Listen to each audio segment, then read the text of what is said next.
10, 9, 8, 7, 6, 5, 4,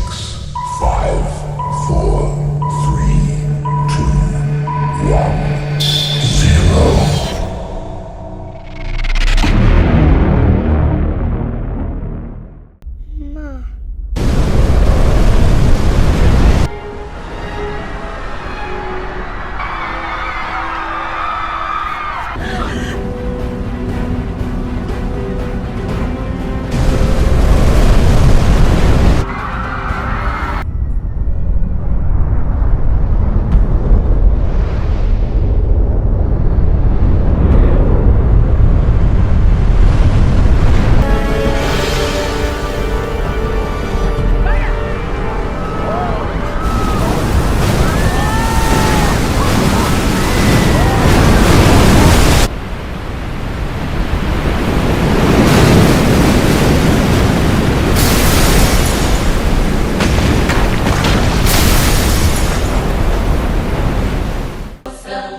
ต้นสนต้นใหญ่ๆนะฮะ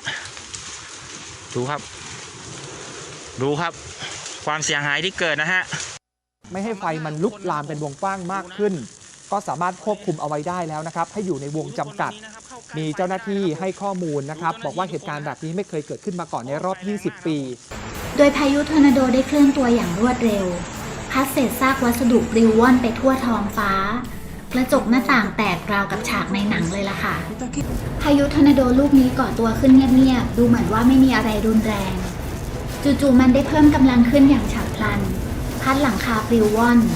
สร้างความเสียหายให้กับโครงสร้างของอาคารและพัดต้นไม้ขึ้นไปในอากาศอินเดียค่ะสถานการณ์ยังไม่สู้ดีนะคะตอนนี้กลายเป็นประเทศที่ 3 ของโลกต่อจากสหรัฐอเมริกาและบราซิลที่มีผู้เสียชีวิตจากโควิด -19 ทะลุหลัก 300,000 แล้วค่ะเมื่อวานนี้อินเดียมีผู้เสียชีวิตจากโควิด -19 เพิ่มขึ้น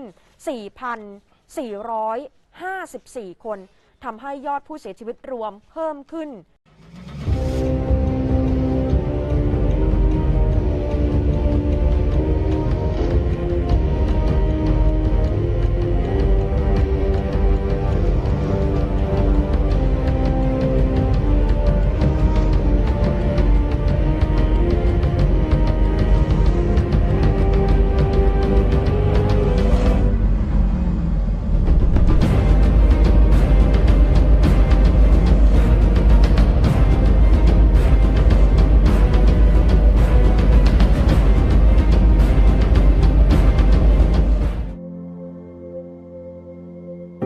การจากไปที่กระทันหัน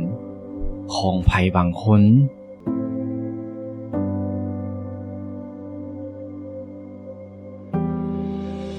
ทั้งหมดนี้คือจดหมายที่ส่งถึงทานเมื่อใดทานจะจริงจังในการบำเพ็ญ